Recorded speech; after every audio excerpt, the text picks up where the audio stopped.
pour le reste de la Ligue 1, on va quand même parler un petit peu de ce qui s'est passé dans les autres matchs, assez brièvement. Lens qui s'impose face à Auxerre et qui continue, qui maintient son rythme, hein, les Lensois qui craquent pas, qui continuent à l'emporter. Alors là, par la plus petite des manières, 1-0, mais c'est toujours ça de prix, hein. Souvent les victoires de 1-0, c'est les victoires qui amènent au titre de champion. Bon, je vois pas Lens champion, mais qui pourrait les amener en tout cas à la Ligue des Champions. Marseille, pareil, qui depuis le retour de la Coupe du Monde est en grande forme et joue en plus très bien, qui bat Lorient 3-1. Les Lorientais, quant à eux, ils sont un petit peu en redescente après un début de saison fantastique. Surtout que là, ils vont perdre Dango Ouattara, qui avait mis 6 buts et 5 passes décisives, qui risque de partir à Bournemouth. Donc, pendant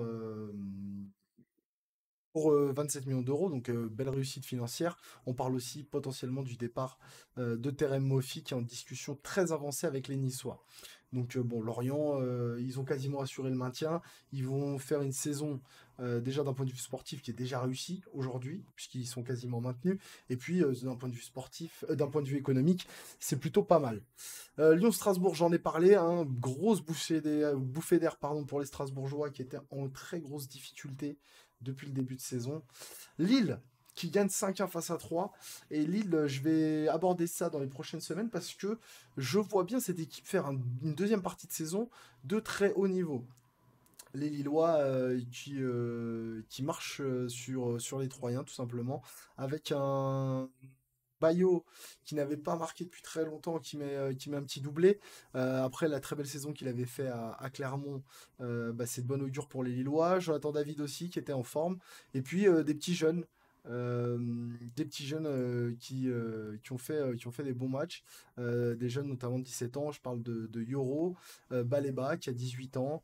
Et puis même les rentrants qui ont pas été mauvais, Edon Zergova et Alan Virginius. Donc voilà, il y a des jeunes à Lens, à Lille, pardon. Voilà, les supporters lillois vont me tuer. Euh, et il y a plein de choses qui sont positives. Et je pense que cette équipe pourrait bien être la surprise de la deuxième partie de saison. Petit point noir sur cette défaite, la blessure d'Adamounas, qui s'est blessé à la cuisse et qui va manquer quelques matchs avec les Lillois. Euh, Toulouse-Brest, les Brestois qui respirent un petit peu, un partout.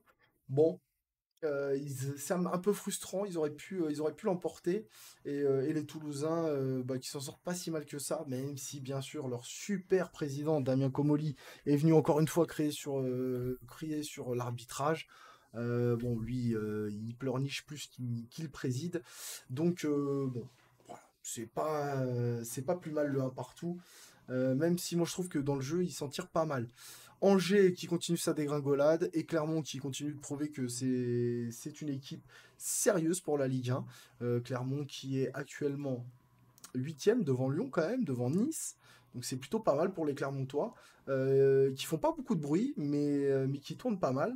Reims-Nice, un 0-0 sans trop de saveur. Franchement, on n'a rien raté. Nantes qui étrille Montpellier 3-0 à domicile avec les supporters montpelliérains qui ont encore fait parler d'eux. Ça commence à devenir récurrent.